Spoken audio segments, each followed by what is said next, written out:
ક્યારેય માથાની અંદર ફેટો આ બાજુ આમ વાળે, એમાં ક્યારેક મોરપીછ અહીં રાખે, ક્યારેક મોરપીછ અહીં રાખે, ક્યારેક મોરપીછ આમ વાંકા બે બાજુ રાખીને નીકળે, ક્યારેક અહીંયા ફેટો લઈ આવે, ક્યારેક એટલો લઈ આવે. એને રોજ જોવા માટે લોકો નીકળે. એના કપડા, એના વસ્ત્ર, એની ચાલ. ક્યારેક ભગવાન છે, કંદોરો છે, કંદોરો બાંધેલો હોય, એની ઘૂઘરીઓ ક્યારેક અહીંયા રાખે, ક્યારેક અહીંયા રાખે, ક્યારેક અહીંયા રાખે. પગમાં એવા ઝાંઝર પહેરે, ગાલમાં એવા ચિત્ર બનાવે, પીઠમાં એવા ચિત્ર બનાવે, છાતીમાં એવા ચિત્ર બનાવે. લોકો એને જોવા માટે નીકળે કે કનૈયો કેવો છે. રોજ માટે એક જ ચિંતન થઈ, કાલે કનૈયાનો વેશ કેવો હશે. ક્યારેક કાનમાં કુંડલ, ક્યારેક કાનમાં અહીંયા કુંડળ, ક્યારેક કાનમાં કંઈક વીંટીને નીકળે. અલગ અલગ વેશ ધારણ કરી નીકળે. જેવી રીતે અમુક લોકોની વેશભૂષા. નાના બાળકોને પૂછો કે તમારે સર્કસમાં શું જોવા જવું છે, એ કે અમારે ઓલો જ જોવા જવો છે. શું કહેવાય? સર્કસમાં રમવા વાળો જોકર. એને આપણી ભાષામાં કંઈક કહેવાય રંગલો ને રંગલી. નાના બાળકો રંગલો ને રંગલી જોવા જાય. ટોપી આમ કરે ને આમ કરે ને એ જોવા જાય. જેમ કાન ગોપી હોય તો એમાં કોણ છે અદા તમારે? સખો. જેમ કાન ગોપી બધા સખાને જોવા જાય, એમ બધા કનૈયાને. કનૈયો આજ કેવો નીકળે, એમાં આજ કનૈયો જે નીકળ્યો, કનૈયાનો આજ શોભા કંઈક અલગ હતી. તારા હૈયામાં હાર, તારા વાંગડિયા વાળ, તારા હૈયામાં હાર, તારા વાંગડિયા વાળ, એ તારા હૈયામાં હાર, તારા વાંગડિયા વાળ, તારા હૈયામાં હાર અને વાંગડિયા વાળ, એ તારી મુખમાં છે બંસરીનો સારો સારો, મારા હૃદયમાં ગીત રમનારો.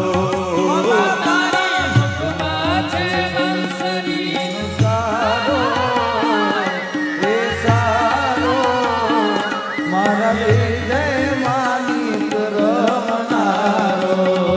એ કાળો કાળો તે કાળો કામણગારો, કામણગારો. તારી રાવો લાખો ને હજારો, હજારો કાનો કાળો રે કામણગારો, કામણગારો. તારી રાવો લાખો ને હજારો. આ એક ભાયાભાઈ કરીને કલ્યાણપુરના છે.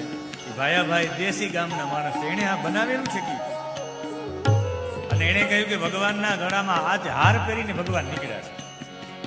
અને ભગવાન હાથમાં પોતાના મિત્રનો હાથ લઈને, ભગવાન બીજા હાથમાં પણ મિત્રનો હાથ લઈને ભગવાન દોડતા હોય. માથા ઉપર એક ફેટો છે, એમાં મોરપંખ છે, કાનમાં કુંડલ છે, હા ગળામાં હાર છે. ભગવાનનો હાર આમ થતો હોય, પાછો આમ આવતો હોય, દોડતા હોય, હાર ભટકાતો હોય, કાનના કુંડલો ભટકાતા હોય, હસતા હસતા જતા હોય. અને જ્યાંથી નીકળે કહેતા જાય ચાચી જા રહે. ચાચી પણ પાછળ દોડે. બધા લોકો આખું ગામ ઘેરો વળીને જાય. ભગવાન એના ઘરે ચોરી કરે, જેના ઘરે કોઈ પણ યુક્તિ પ્રયુક્તિથી. કનૈયા જેવા કોઈને એકાદા ગોવાળને કનૈયા જેવો બનાવે, ગોવાળ કનૈયા જેવો. અને કનૈયો જઈને કહે કે કનૈયાના અવાજમાં કહે કે સુભદ્રા હું આવી ગયો ચોરી કરવા, ઉભો રહેજે એમ કરીને એની પાસે દોડે ગયા. કનૈયાની ગ્રુપ અહીંથી આવે ને કનૈયો માખણ ચોરી જાય. એ સુભદ્રાને કહે એ સુભદ્રા એ નકલી કાનો છે, અસલી કાનો તો અહીંયા છે. એમ કરીને ભગવાન અલગ અલગ રૂપ બનાવીને જતા.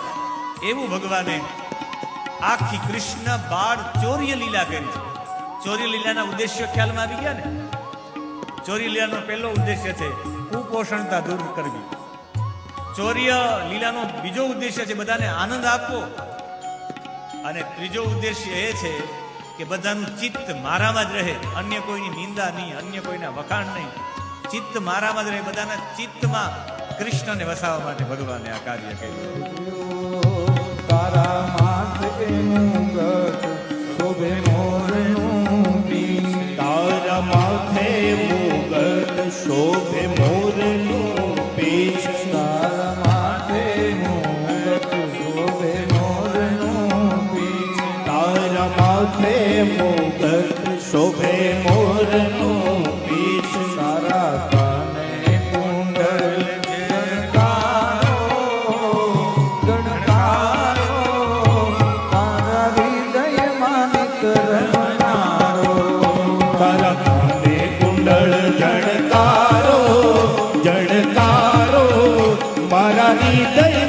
રમનારો મારો ને ગાડો કામણગારો કામણગારો તારી નામો નાખો ને હજારો એ કાળો કાળો રે કાળો કામણગારો એક મિનિટ માટે ઢોલ સાથે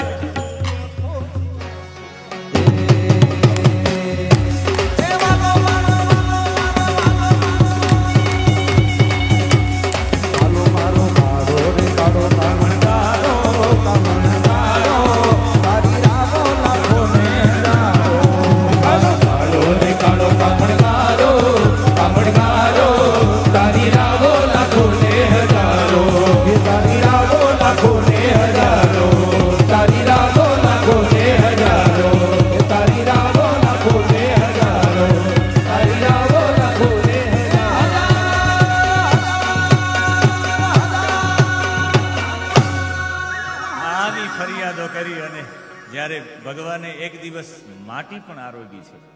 રોજ મિત્રોને ભાગ આપીને જે ભાગ ગ્રહણ કરે, આજે ઘટના એવી ઘટિત થઈ કે પોતે એકલાય માટી ખાધી છે.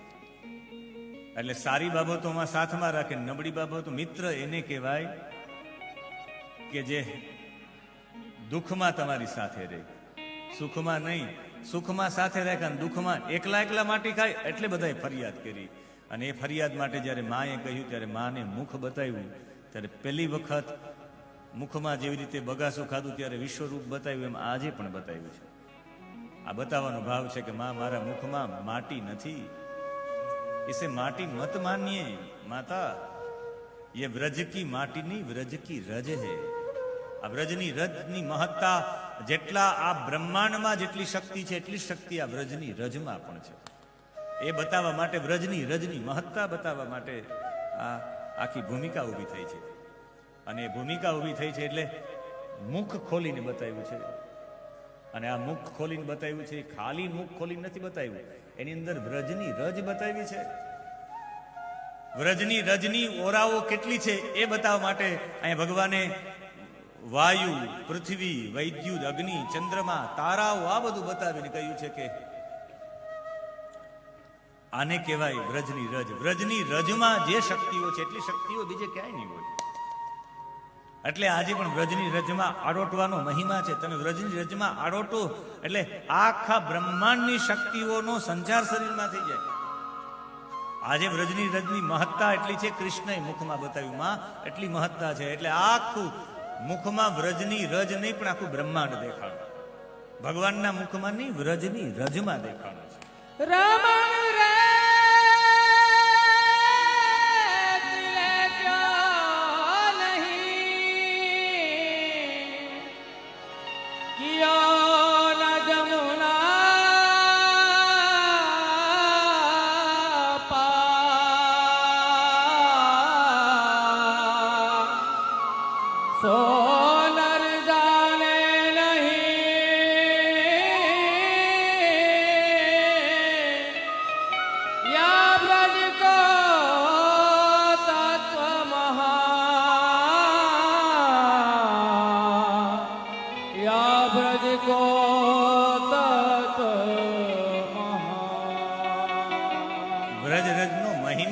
ભગવાનના મુખમાં વિશ્વરૂપના દર્શન નથી કર્યા, વ્રજની રજમાં બતાવ્યા છે. આ છે વ્રજની રજ. આખા બ્રહ્માંડની ઓરાઓ છે આમાં.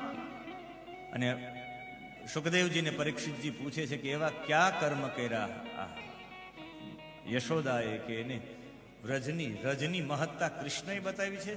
ત્યારે કહ્યું કે બીજા કોઈ કર્મ નહીં, પૂર્વ જન્મમાં નિષ્કામ પ્રેમ કર્યો છે.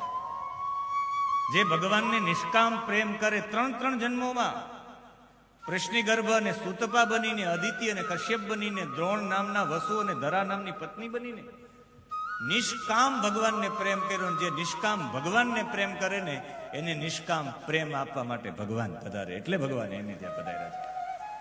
તમે અત્યારે આ જન્મમાં નિષ્કામ પ્રેમ કરો, બસ બીજી વાત જ નહીં. ભગવાન તમને કઈ આપે કે ન આપે, તમે નિષ્કામ રીતે પ્રેમ કરો તો આવતા જન્મમાં ચોક્કસ હું કહું કે ભગવાન તમને સામેથી જ પ્રેમ કરવા માટે આવશે. પુત્રના રૂપમાં આવે, મિત્રના રૂપમાં આવે, કોઈ વિગ્રહના રૂપમાં આવે, નામના રૂપમાં આવે, કોઈ પણ રૂપમાં આવે, પણ ભગવાન આવે એમાં ચોક્કસ છે. આપણી વચ્ચે વિશેષ અતિથિઓ છે.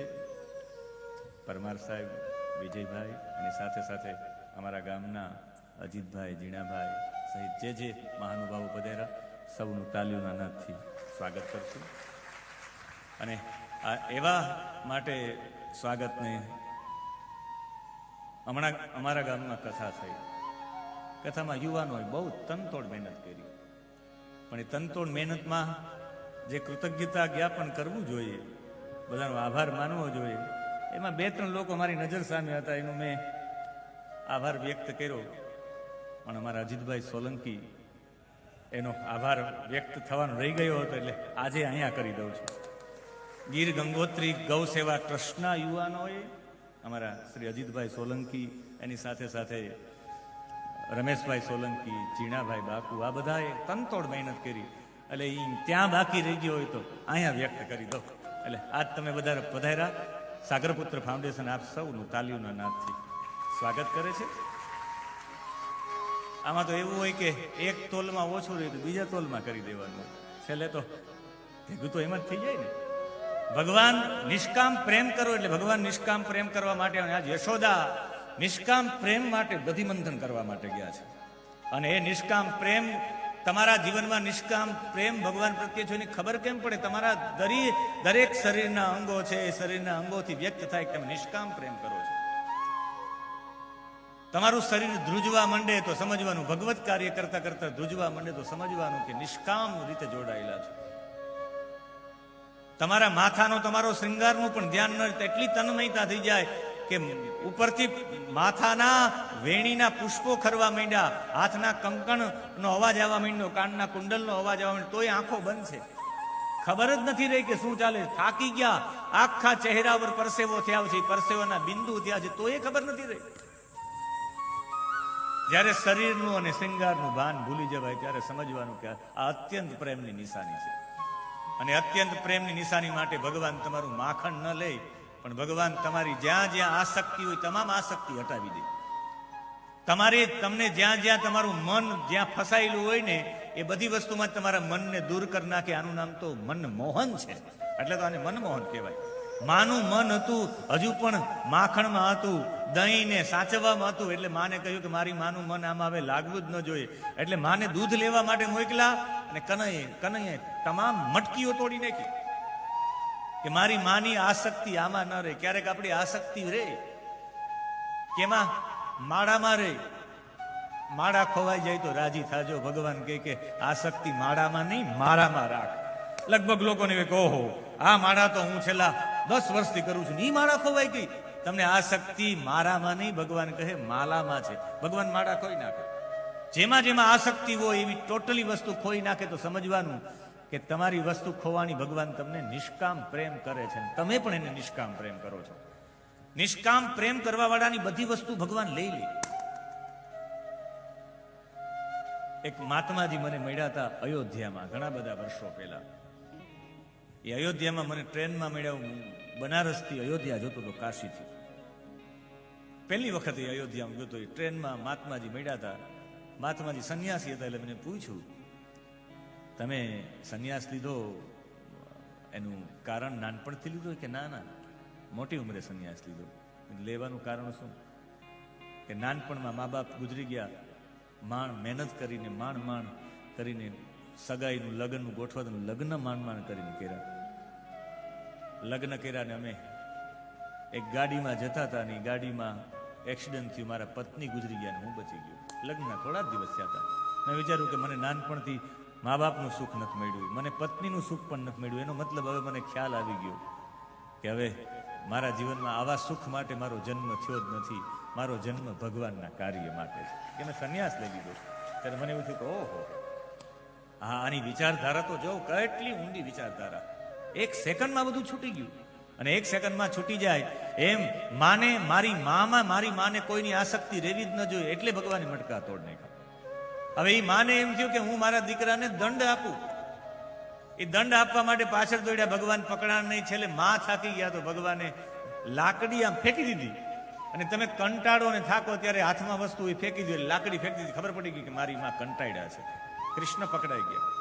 કૃષ્ણને બાંધવાનો પ્રયત્ન કર્યો. કૃષ્ણ દૂર દૂર જતા ગયા છે. અંતે માં એમાં પણ હાથ જોડી ગયા એટલે કૃષ્ણ બંધાઈ ગયા. અને કૃષ્ણ ખાંડણિયા સાથે બંધાણા. અને પછી ખાંડણિયા સાથે ખાલી તો ચોકમાં ઊભા રાખીને નીકળી ગયા યશોદા. ખાલી દંડ આપવો હતો. કૃષ્ણ દોડતા ગયા, એની પાછળ ખાંડણિયું ઢસડાતો આવ્યો. અને જે બે વૃક્ષ, સાદળના બે વૃક્ષો હતા, તેને કાઠિયાવાડી ભાષામાં અર્જન્યો કહેવાય, સંસ્કૃતમાં અર્જનનું વૃક્ષ કહેવાય. એમાં ખાંડણીઓ ત્રાસો થઈ ગયો. ભગવાને એવું બળ કર્યું કે બંને વૃક્ષો ધરાશાય થઈ ગયા. એમાંથી નલકુબર અને મણિગ્રીવ નીકળ્યા. એને 10 શ્લોકોમાં સ્તુતિ કરી.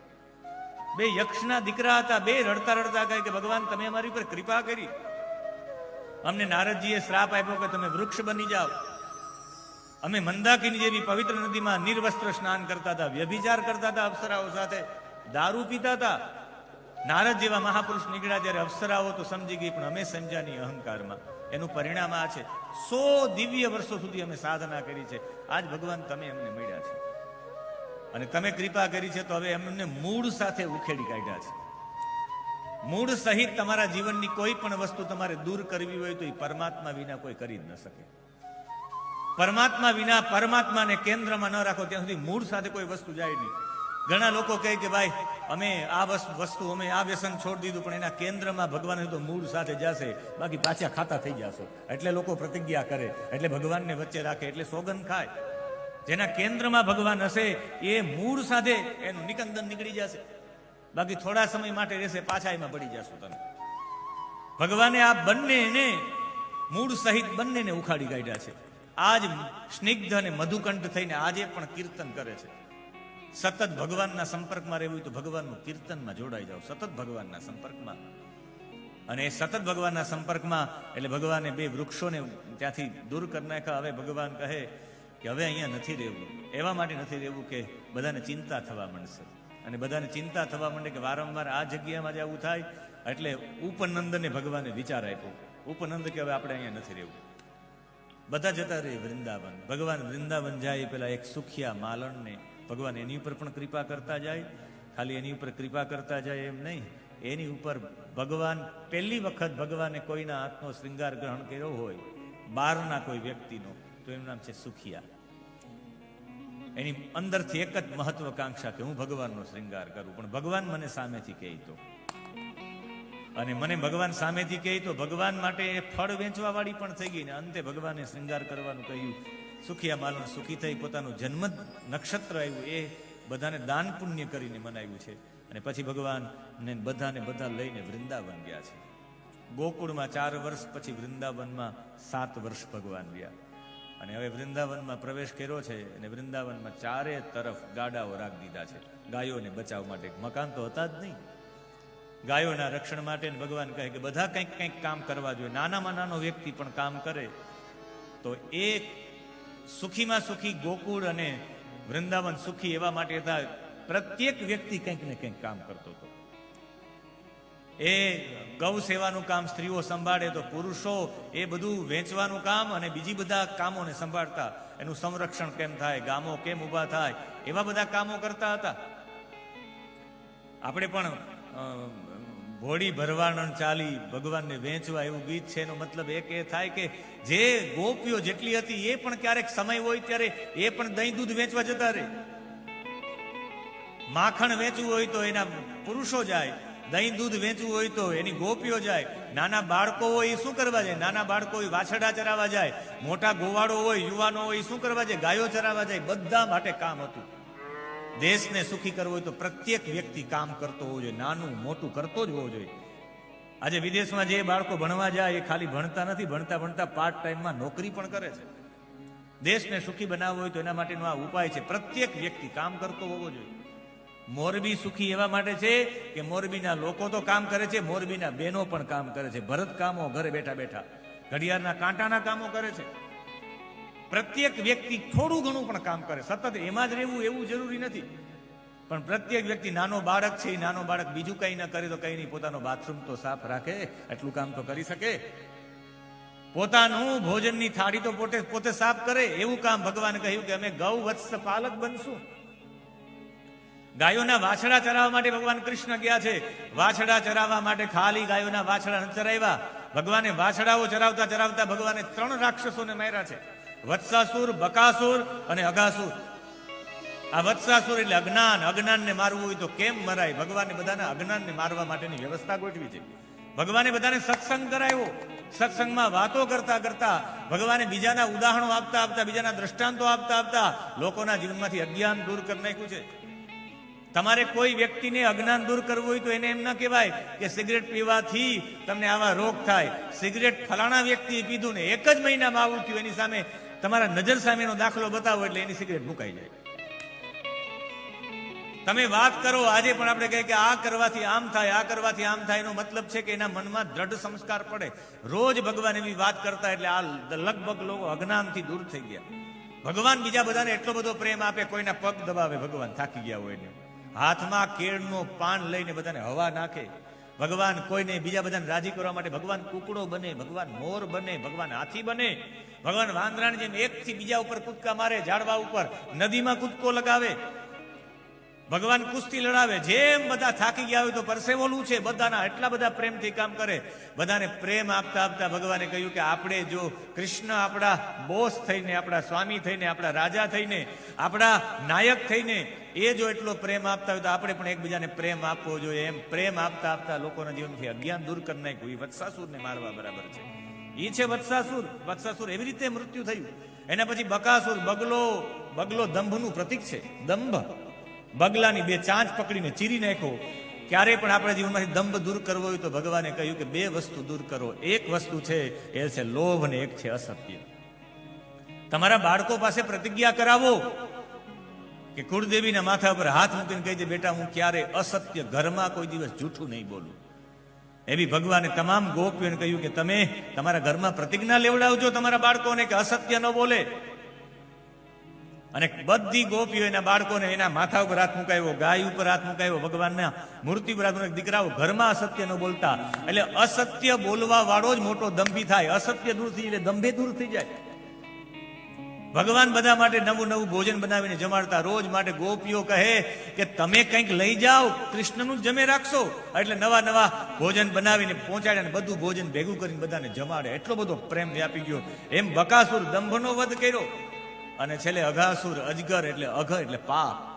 બધાને પાપથી દૂર કરવા માટે ભગવાને કહ્યું કે આ દુનિયામાં મને પ્રિય બનવું હોય, જે મારો પ્રિય મિત્ર બનવું હોય એ પુણ્ય કર્મ કરે, એક પણ પાપ કર્મ ન કરે. એમ પાપ કર્મથી દૂર કર્યા. અને જેને મારો પ્રિય મિત્ર બનવું છે મારી સાથે જ રહે, સતત કૃષ્ણ સાથે રહે, તો કોઈ આડાવડું કંઈ કરે જ નહીં. એમ બધા પાપથી મુક્ત થઈ ગયા. એ અઘાસુર અજગરના રૂપમાં આવ્યો. એક જગ્યાએ ભગવાનથી દૂર થઈને સંતાઈ તો ગયા, પણ એ દિવસે બધા બેભાન થઈને પડી ગયા, અજગરના મુખમાં ગયા હતા. એ બધાને જીવિત કર્યા ભગવાન શ્રી કૃષ્ણએ. અને જીવિત કર્યા ત્યારે બ્રહ્માજીને એવું થયું કે આ કોણ નવો વ્યક્તિ આવ્યો છે, જીવિત કરી દે બધાને. અને બ્રહ્માજી આ જીવિત કરવા માટે કે જીવિત કરવાળો વાછડાને ચોરી લીધા. બ્રહ્માજી ગોપ બાળકોને પણ ચોરી લીધા. ભગવાન વાછડાને જોવા ગયા. ત્યાં બધું અંતર ધ્યાનથી ભગવાનને ખબર પડી કે આ તો બ્રહ્માજીની કરતું જ છે. બ્રહ્માજી બ્રહ્મલોકમાં વાછડા અને ગોવાળોને લઈને પહોંચી ગયા. નીચે પણ વાછડા અને ગોવાળ. બ્રહ્માજી નીચે જોઈ તો એવા જ બાળકોને, ઉપર જોતો એવા જ બાળકો. નીચે જેવા વાછડા એવા જ ઉપર વાછડા. કૃષ્ણએ અનેક રૂપો કરી નાખ્યા હતા. અને પછી બ્રહ્માજી આવી અને બ્રહ્માજીએ દંડવત પ્રણામ કર્યા છે. બ્રહ્માજી રડ્યા છે કે ભગવાન હું તમને ઓળખી ન શકું. ક્યારેક નજીકના રહેલા વ્યક્તિને ઓળખી ન શકાય. 40 લોકોમાં સ્તુતિ કરી છે કે ભગવાન હું ઓળખી ન શક્યો એટલે મને માફ કરજો, પણ તમને ઓળખી કોણ શકે? ભગવાન આપનું વિરાટ સ્વરૂપ ખરેખર જળમાં જ હતું. મેં એ વખતે જોયું કેમ નહીં ભગવાન? જ્યારે હું તમારી નાભીમાંથી કમળ નીકળ્યું ને કમળમાંથી હું ઉત્પન્ન થયો, તમારા વિરાટ સ્વરૂપને જો હું જોવા ધારે તો મેં જલમાં દ્રષ્ટિકોણ કર્યો હોત તો મને તમે જલમાં તમારા વિરાટ સ્વરૂપને હું જોઈ શકે.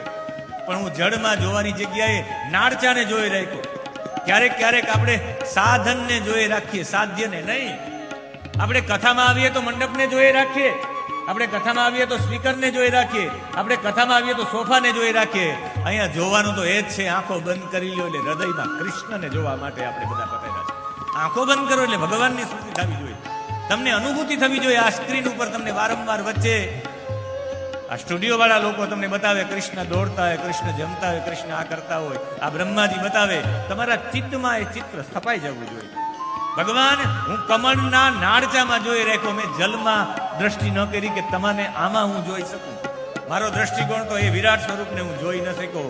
એ કમળના માર્ગે માર્ગે વર્ષો સુધી હું તમને શોધતો રહ્યો. જ્યારે મેં તપ કર્યું ત્યારે મારા હૃદયમાં તમારું દર્શન થયું. મને ખબર પડી ગઈ તમારું દર્શન કરવું હોય તો તપથી કરી શકાય, એના વિના બીજો કોઈ ઉપાય જ નથી. ભગવાનનું દર્શન કરવું હોય તો સાધનાથી કરી શકાય, ભગવાનનું દર્શન કરવું હોય તો ધ્યાનથી કરી શકાય, ભગવાનનું દર્શન કરવું હોય તો સમાધિથી કરી શકાય. એ મને ખબર ન રહી. ભગવાન આજે હું તમારા આજે મારી સામે પ્રત્યક્ષ હતા તો એ હું તમને ગોવાળ તરીકે જોવા માંડ્યો.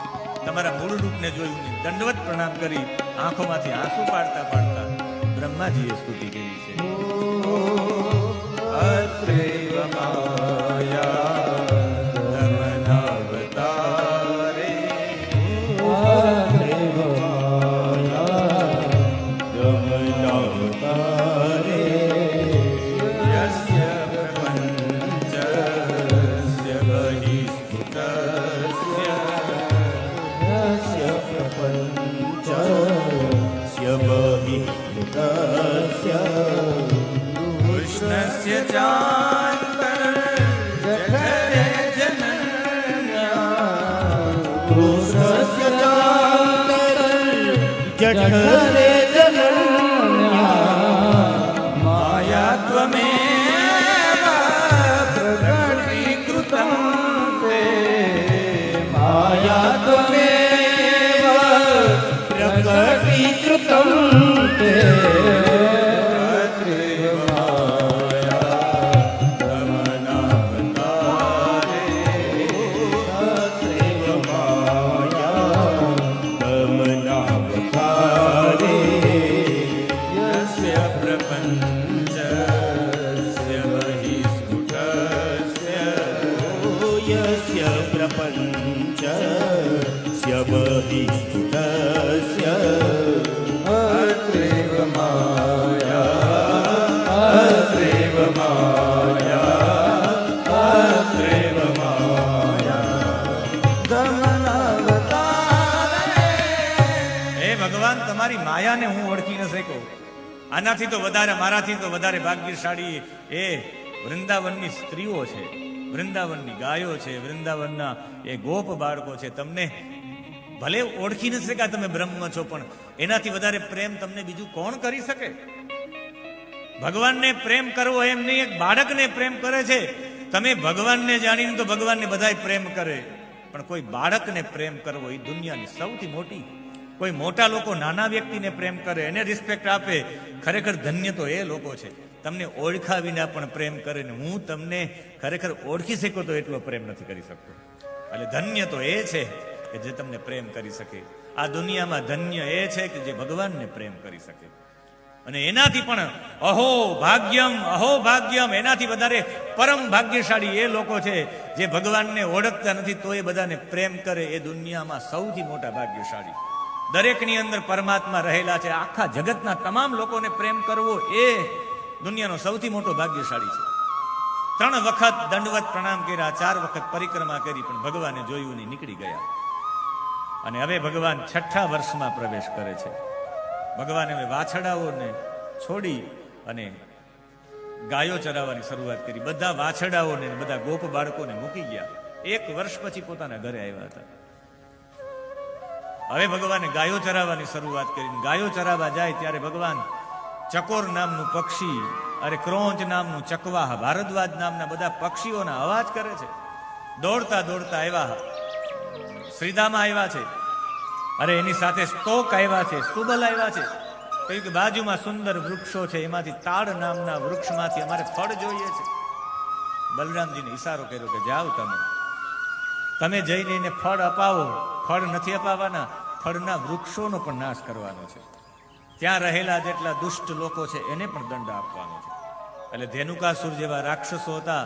એ ધેનુકાસુર, મને કોઈ અત્યારે પૂછે ધેનુકાસુર એટલે કોણ, હું કહું દારૂ વેચવા વાળા બધા ધેનુકાસુર છે. જેટલા દારૂ વેચવા વાળા છે. આ તાડ નામનું વૃક્ષ છે, એમાં તાડીનું ફળ થાય. તાડીની ગંધ એટલી બધી ભયાનક હોય છે, ગમે એવાને લોભિત કરી દે. ગંધ લોભિત ચેતસા. અને એ તાડીના ફળોમાંથી કોઈને ફળ ખાવા નહોતો દેતો. એ ગધેડાના રૂપમાં ફળ એવા માટે નહોતો ખાવા દેતો. એ ગધેડાના રૂપમાં ધેનુકાસુર એ ફળને ઉતારે, એમાં તાડીનો રસ કાઢીને દારૂ વેચાણનું કામ કરે. એટલે ફળ ખાવા નહોતો દેતો. એ ફળ નીચે ઓલા પછાડ્યા, બલરામજીએ નીચે પછાડ્યા, એ લેવા ગયા તો એ મારવા માટે દોડ્યો. ભગવાને કહ્યું તાળીના વૃક્ષો જ બંધ કરી દો. એટલે તાળીના વૃક્ષો બલરામજીએ ઉખેડી કાઢ્યા. એ ધેનુકાસુરને બધાને જે તમને વ્યસન તરફ લઈ જાય. અત્યારે આપણી પાસે દ્રાક્ષ છે, પણ દ્રાક્ષ ખાવા લાગી, પણ એને સડાવીને એનું વિકૃત આવરણ ઊભું કરે ને, એ વિકૃતિ ઊભી કરીને એમાંથી કંઈક બનાવે ને એ નશાકારક થાય, તો આ જ વસ્તુ બંધ કરી દેવી જોઈએ. એટલે ધેનુકાસુરનો વધ કર્યો છે. ધેનુકાસુરનો વધ કરીને ભગવાને સૌથી પહેલા વનની શુદ્ધિ કરી છે. તમારા વનમાં એવા ઝાડવા પણ ન હોવા જોઈએ કે જે સમાજને નુકસાન પહોંચાડે. એવા ફળો પણ ન હોવા જોઈએ જે ફળથી લોકોની વૃત્તિઓ બગડે. એવા તમામ ફળો દૂર કર્યા છે. આ વનની શુદ્ધિ ને પછી જેઠ મહિનો હતો ને તડકો હતો ને જલ પીવા માટે ગયા. ગાયો મરી ગઈ. ભગવાન કૃષ્ણે જોયું કે મારી ગાયો મરી ગઈ. શેના કારણે? કે આ જલ દૂષિત જલ પીવાથી મરી છે ગાયો. આ દૂષિત જલ શા માટે થયું? કે દૂષિત જલ કોણે કર્યું છે? કે કાલીય નાગે કર્યું છે. એક ધરો હતો. ધરો એટલે કડો, જે નદીના ભાગથી અલગ પડેલો હોય, જ્યાં પાણી ભરાયેલું પડતું હોય, એ પાણી દૂષિત પાણી થઈ જાય. એમાં બધા જેવો તેવો કચરો નાખે, જે તે નાખે તો એ જલ દૂષિત થઈ જાય. એ દૂષિત જલ પીવાથી ગાયોનું મૃત્યુ થયું. એટલે કનૈયાએ કદમના વૃક્ષ ઉપર ચડીને કૂદકો લગાવ્યો. બધા કે ગેડી દડો રમતા, ગેડી દડા માટે નહીં, ગાયો માટે કૂદકો લગાવ્યો. ખાલી કૂદકો લગાવ્યો એમ નહીં, ઝેરી સર્પ સામે લડ્યા છે કૃષ્ણ. ઝેરી સર્પે એને દંશ માર્યા, કાલિય નાગે દંશ માર્યા. ભગવાન બેભાન થઈ ગયા તો એ ભગવાને મોકો મેળવ્યો, એના ઉપર કૂદકો લગાવીને ભગવાન 101 ફેણ ઉપર નૃત્ય કર્યું. કોઈ મને આજના સંદર્ભમાં પૂછે, આજના સંદર્ભમાં જ્યારે તમારે આવો કોઈ જલ, આખું કચરાવાળું જલ હોય, વેરાવળનો દાખલો લઈએ ને, દેવકા નદીમાં અત્યારે સંપૂર્ણ નદીમાં તો દેવકા નદી નથી મળતી. જેટલું નદીનું પાણી ભર્યું બધા એમાં જ બધો કચરો પધરાવે. એ કચરો પધરાવે ને એમાં જલ દૂષિત થઈ જાય. એનું જલ કોઈ પીવે તો ચોક્કસ બીમાર થાય. અને એ જલને દૂર કરવું હોય, એમ તમે દૂર કરવા, કચરો દૂર કરવા જાઓ તો એક વખત તમે બેભાન થઈ જાઓ. એટલો કચરો હોય, તમે કચરો સાફ કરો ત્યારે તમને એમ થાય કે ઓહો, તમે બેભાન થઈ જાઓ. એમ જલની દૂષિતતા દૂર કરવી હોય તો કેટલા જલમાંથી કેટલો કચરો, કેટલો સેવાળ, કેટલી વસ્તુ કાઢવી પડે. તમને પણ ઊંઘ ચડે, બેભાન થઈ જાઓ, એવી સ્થિતિ થાય. પણ તમારે જો જલમાંથી એ મલને દૂર કરવો હોય તો તમારે એકવાર બેભાન થવું પડે. એટલે કૃષ્ણ બેભાન થઈ ગયા છે. બેભાન થાવ તો જે જલનો મલ દૂર થાય. એ જલનો મલ દૂર કર્યો એના માટે ભગવાને ઠેકડાઓ લગાવ્યા 101 ફેણ ઉપર. આજના સંદર્ભમાં કોઈ મને પૂછે તો અત્યારે અભિનવ યુગમાં તમારે આવા કચરા કરવા હોય તો 100 થી 101 જગ્યાએ તમારે કૂદકા લગાવવા પડે. નદીના આ કિનારે જવું પડે, નદીના આ કિનારે જવું પડે, નદીના આ કિનારે જવું પડે. આખા એ વિસ્તારમાં જાવ તો એ નદીનું જલ શુદ્ધ થાય. એ વિષમુક્ત જલ કર્યું. ત્યારે તો એક કાલીય હતો, આજે તો જાજા કાલીય છે. એ કચરાના ટોપલા એવા ટોપલાઓ, એમાંથી વિષ દૂર થાય ત્યારે જલ મુક્ત થાય. અને એના સાથે એ રોજ માટે જલનો પ્રવાહ, શુદ્ધ જલનો પ્રવાહ એમાં ચાલુ રહે તો કચરો એમને નીકળી જાય. નદીના પ્રવાહ સાથે જોડવું પડે. એ નદીનો પ્રવાહ નિત્ય ચાલુ રહે એટલે ચેક ડેમો બાંધવા પડે. અને ચેક ડેમમાં અમુક જગ્યાએ એવા રાખવા પડે કે જે બધું જલ ભરાઈ જાય. અમુક સમય એ જલને તમે છોડો અને એમાં તાળાબાળા રાખવા હોય કે જે હોય એ તમે પાઇપમાંથી એ જલ થાય ને, પાઇપનું જલ એ આ બંધ રિયાલ પાણીમાં આવે, એ પાણીમાં પ્રવાહ જાય એટલે કચરો બધો કાઢીને બહાર નીકળી જાય. આવી એક પરંપરા પણ કરી શકાય. આજના સંદર્ભમાં કાલીય નાગને નાથવો હોય તો આમ નાથી શકાય. આજના સંદર્ભમાં જલની શુદ્ધિ કરવી તો આવી રીતે કરી શકાય. આ બધા પ્રયોગ છે. મને તો આપણા દેશના એક બહુ મોટા ધનાઢ્ય વ્યક્તિએ મને કહ્યું હતું કે તમે મને કથા સંભળાવો આધુનિક ઢબે.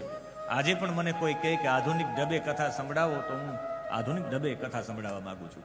હું કથાની આ દરેક કથાઓને આધુનિક સંદર્ભે એવા માટે કહેવા માંગુ કે આજનો જે તર્કશાળી યુવાન હોય એને એમ ન થાય કે ભાગવત કથામાં ખાલી વાતો જ લખી છે, એમ ન થાય.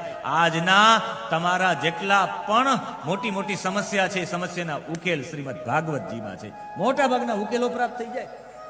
આજે પણ જલની શુદ્ધિ કરવી હોય તો શું કરવું પડે એનો પ્રયોગ બતાવ્યો છે.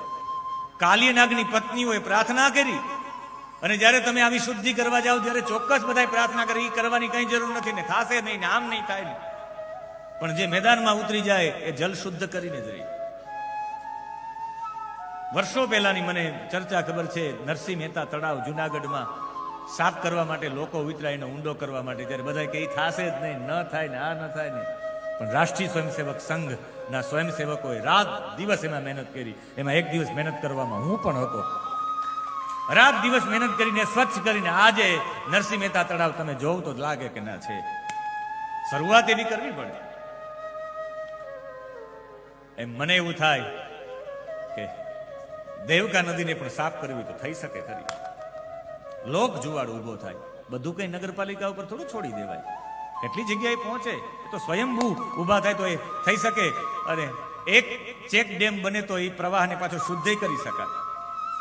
અને એ ગાયો એના કારણે મરી ગઈ. જલ શુદ્ધિનું 5 તત્વની શુદ્ધિ ભાગવતજીમાં છે. જલ તત્વની શુદ્ધિ, પૃથ્વી તત્વની શુદ્ધિ.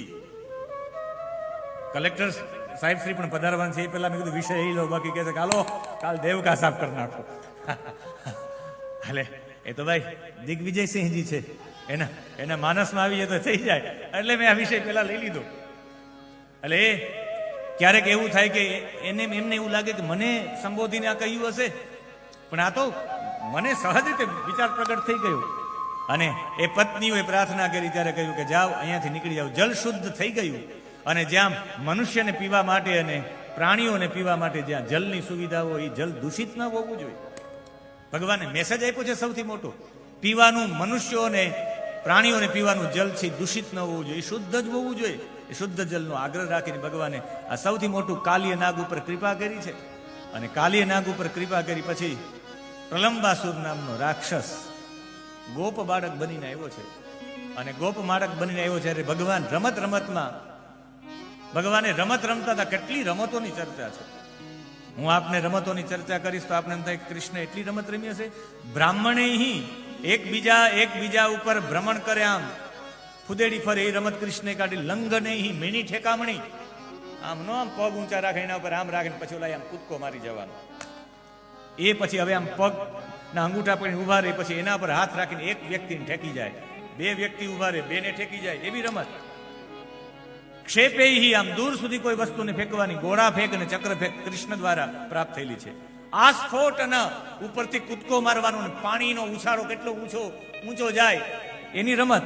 વિકર્ષણ નાડા ખેંચની રમત. અને આવી બધી રમતો ભગવાને કાઢી છે. અને એનાથી પણ આગળ ભગવાન ક્વચિન મૃગ ખગે હયા, ક્યારેક ભગવાન મૃગ બને, ક્યારેક ભગવાન પક્ષી બને, સંતા કુકડી રમે. અને આ રમત રમતા રમતા ભગવાને પ્રલંબાસુરને જોઈ ગયા કે આ જ પ્રલંબાસુર છે.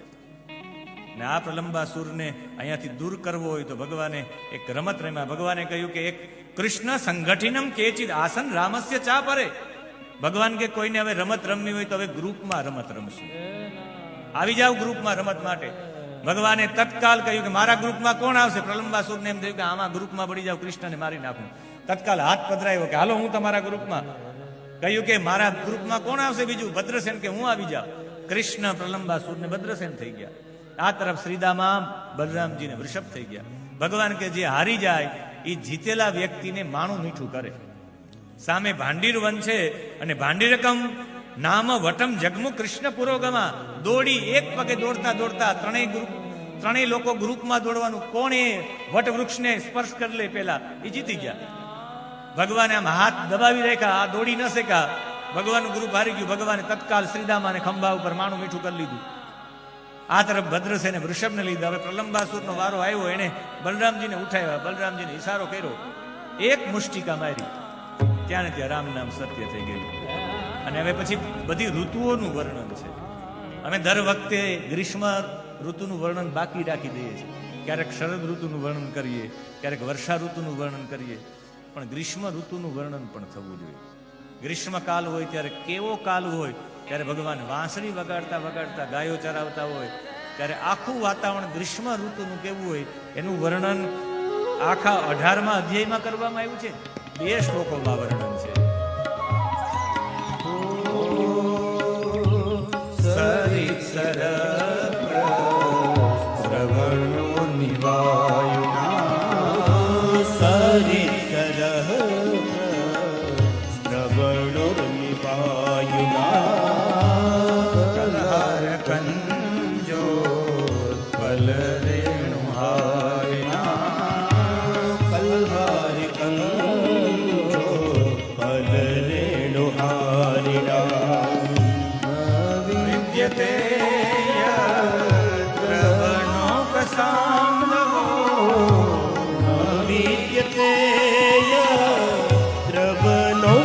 સાંદવો રાઘવન્ય પ્રભવો દિશાત્મલે ગવન્ય પ્રભવો કિશાકલે સરી સરક શ્રવણો સરી સરક શ્રવણુર્મિવાયુના કલહાર કંજો કલરે કલહાર કંજોર કલરે હારિણા સરી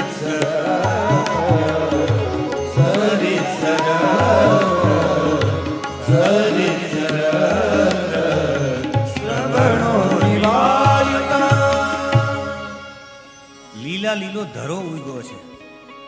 નદીઓ અને સરોવરના ઝરણાઓ છે એકદમ સુકાઈ ગયા, એના કાંઠાઓ સુકાઈ ગયા અને વચ્ચેથી ઝીણો ઝીણો ઝરણાઓ જાતા હોય એવો સુંદર. એની અંદર નાના નાના પુષ્પો ખીલેલા શ્વેત કમળો છે એની અંદર, અને એ શ્વેત કમળો છે એ એની પરાગ રેણુ એટલી બધી સુગંધ આપે ને એમાંથી મંદ મંદ વાયુ એ ગ્રીષ્મ ઋતુમાં પસાર થાય. બલરામજી અને ભગવાન કૃષ્ણ ગાયોના ધણને લઈને આવે ને ત્યાં એ સુકાઈ ગયેલા એ નાનકડા એવા પાણીનો પ્રવાહ જતો હોય, એમાં ગાયો જલ પીતી હોય. સૂર્યનો પ્રચંડ તાપ પડતો હોય પણ વૃક્ષો એવા બધા આમ આચ્છાદિત થઈ ગયા હોય જાણે ગાયો ઉપર ને કૃષ્ણ ઉપર છત્ર રાખીને કોઈ બેઠું હોય, એવો તાપ પણ નથી લાગતો, એટલા બધા વૃક્ષો છે. અને પુષ્પો પણ સુગંધ આપી રહ્યા છે ને એકબીજામાં ભગવાન એકબીજા સાથે રમત કરતા કરતા ભગવાન કોઈ પથ્થરની નીચે બેસી અને મંદ મંદ વાયુનો આનંદ લે છે. એવી રીતે ગ્રીષ્મ ઋતુ પસાર થાય પછી ગ્રીષ્મ ઋતુમાં દાવા ન લાગે ચારે બાજુ. બધા કહે કે ચારે બાજુ દાવા ન લાગ્યો અગ્નિને, કૃષ્ણ શું કરશું? બધા કે આંખો બંધ કરી જાઓ. ભગવાન બધા આંખો બંધ કરી ભગવાન દાવા નળ પી ગયા. આગ લાગી હોય ત્યારે દાવા નળને બંધ કરવા માટેની પદ્ધતિ કૃષ્ણએ બતાવી છે. માટી પધરાવો તો જ દાવા નળ બંધ થાય. આંખો બંધ કરીને ભગવાને માટી માટે કહ્યું દાવાગ્નિનું. પછી વર્ષા ઋતુનું વર્ણન છે. ચારે તરફ વીજળીઓ થાય, વાદળોનો ગડગડાટ થાય, સૂર્ય ચંદ્રમા તારાઓ બધા ઢંકાઈ ગયા છે, કઈ દેખાતું નથી આકાશમાં. વરસાદનો એટલો બધો વરસાદ પડે છે કે વરસાદ પડવાથી ચારે બાજુ જલ ભરાઈ ગયા છે. દેડકાઓ ડ્રાઉં ડ્રાઉં કરવા માંડ્યા છે. બ્રહ્મચારીઓ અને વેદ પાઠીઓએ વેદ મંત્રો બંધ કરી દીધા છે. રાજાઓ પોતાનું સૈન્ય લઈને એક જગ્યા પર બેસી ગયા છે. વરસાદની ઋતુમાં રાજા કોઈ ઉપર ચડાઈ ન કરે એટલે રામજીએ 4 મહિના સુધી યુદ્ધ ન કર્યું. એ પ્રવર્ષણ પર્વત ઉપર રહ્યા છે અને ચારે બાજુ રામ ભગવાન એમાં પણ ગાયો ચરાવતો જાય વર્ષા ઋતુમાં પણ ગાયોને એવા સ્થાન ઉપર રાખી દે જ્યાં વરસાદ ન લાગે, એવા સ્થાન ઉપર રાખી દે. ભગવાને જે બખોલો બનાવી હોય બખોલામાં ગાયો જતી રહે. ભગવાન પણ એક મોટી કાળો પથ્થર હોય એની નીચે બધા ગોવાળિયા બેસી જાય કે આવો આવો વરસાદ થાય ને ત્યારે આપણે આવી ગુફા બનાવવી જોઈએ. વધારે વરસાદ થાય તો શું કરવું? આપણી ગાયો આપણું ધન સુરક્ષિત રહે. એમ કરતા કરતા ભગવાને બધા પાસે એક મોટી ગુફા બનાવી નાખી. એ જ ગોવર્ધનના સમયે ગોવર્ધનમાં જ બનાવી છે ગુફા. અને ભગવાન જમવા માટે કંદમૂળ અને ફળ ખાય છે. પણ વર્ષા ઋતુની અંદર ખાલી દહીં ભાત અને દાળ. ભગવાન કોઈ પ્રકારના શાક નથી ખાતા, દાળ ભાત જ જમે છે. અને એ સંન્યાસીઓ બધા એક જગ્યા પર બેસી ગયા છે.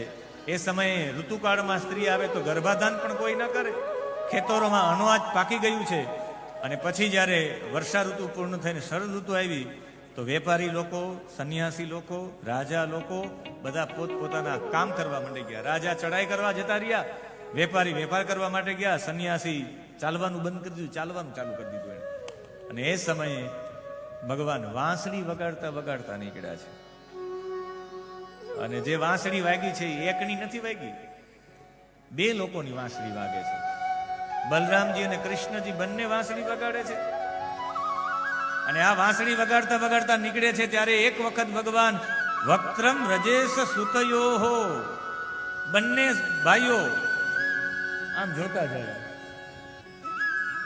જો આ બંને ભાઈઓ વાંસળી વગાડતા વગાડતા આમ ખાલી જોતા જાય ગોપીઓની સામે, અને ગોપીઓને એમ થાય કે બસ કૃષ્ણ જોતા જ રહે.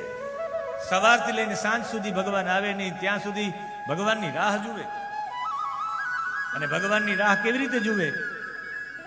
ગાયન ગાતા ગાતા. 13 ગોપીઓએ સાથે મળીને જે ગાયન કર્યું એ વેણુ ગીત છે.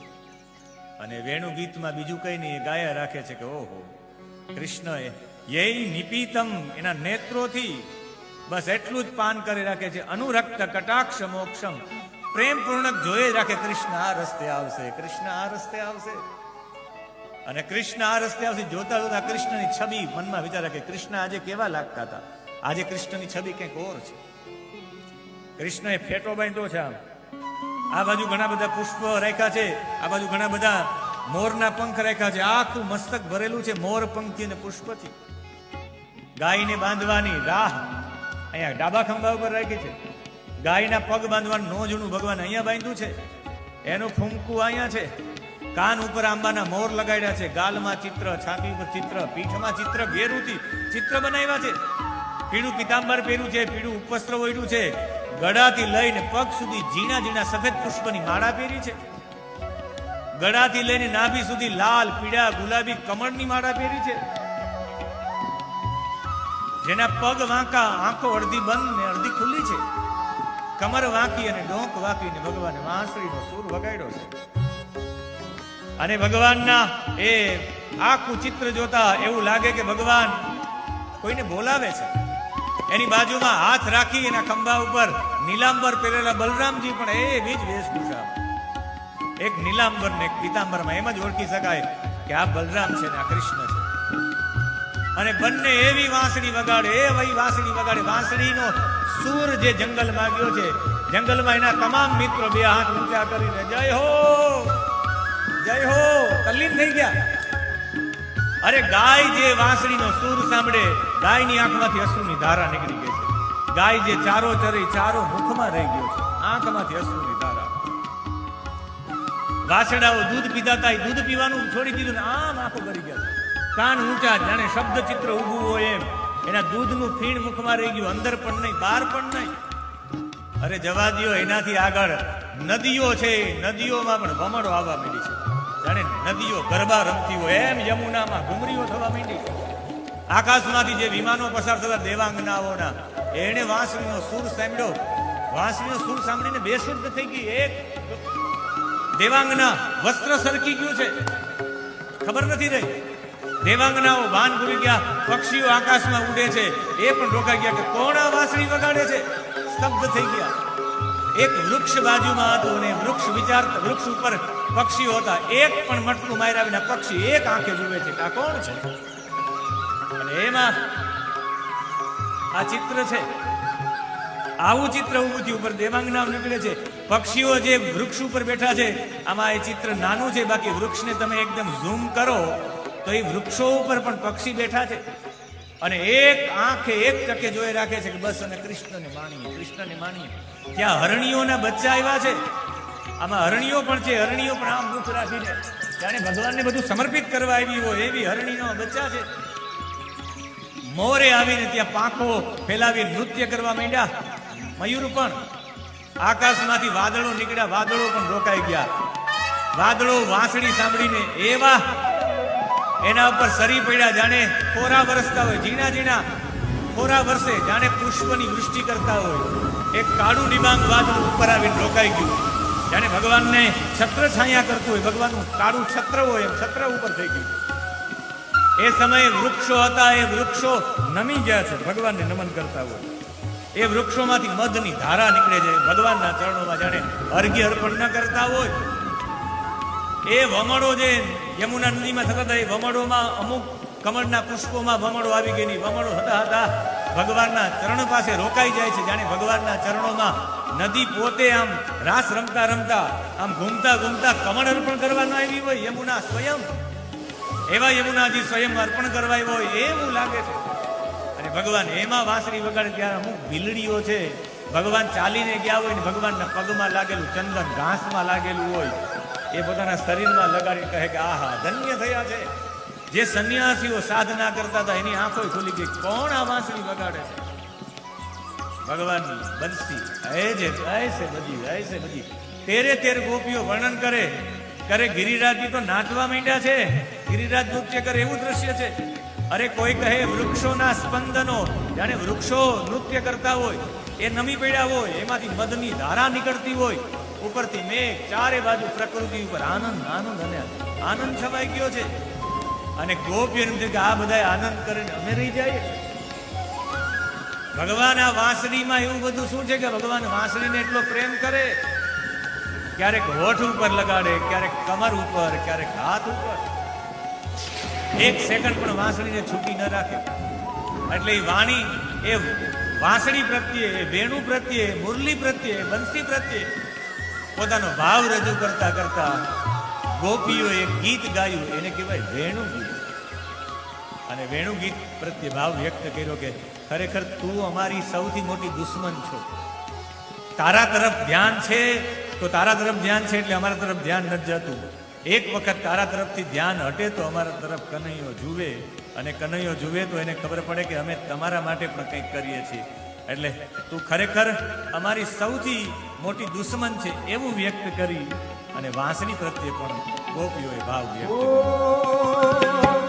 મોરલી વેણ થઈ રે કાનુડાની, મોરલી વેણ થઈ એ વાલીડાની, મોરલી વેણ થઈ વૃંદાવનની કુંજ ગલીમાં ગાદી લઈને આજે તમારો રાસ પેલા લઈ લીધો એટલે અત્યારે લેતો નથી. કલેક્ટર સાહેબ શ્રી આવે તો એનો પ્રોટોકોલ પણ હોય, એ આવે ત્યારે આપણે રમતા હોય, એ પણ યોગ્ય નથી. એટલે કે પાછા તમે આવશે એટલે બેસી જશો, વાર છે ને આવવાની, એમ ને? તો આપણે પણ એ મોરલી વેરણ થાય એની જેમ આપણી અંદરની પણ મુરલી વાગે ને આપણે પણ 5 મિનિટ માટે પોતાના સ્થાન ઉપર ઊભા થઈને અથવા પોતાની ત્યાં નજીક સામે રહીને અથવા જગ્યા હોય ત્યાં જ્યાં તમને મોકો મળે ત્યાં એક વખત આ મોરલી પણ વગાડી નાખીએ. અને એ ઓલી મોરલીમાં આંગળીઓ આમ કરવી પડે, આમાં પગ અને હાથ એ બંને આમ કરવા પડે. આ મોરલી પણ વાગે એટલે 10 મિનિટ માટે. મોરલી વેણ થઈ રે કાનુડાની, મોરલી વેણ થઈ એ કાનુડાની, મોરલી વેણ થઈ વૃંદાવનની કુંજ ગલીમાં ગાદી લઈને વૃંદાવનની કુંજ ગલીમાં ચાલ્યું નહીં. વૃંદાવનની કુંજ ગલીમાં ગાદી લઈને એ ગાદી લઈને મધુનો લાલો પામે મળ્યો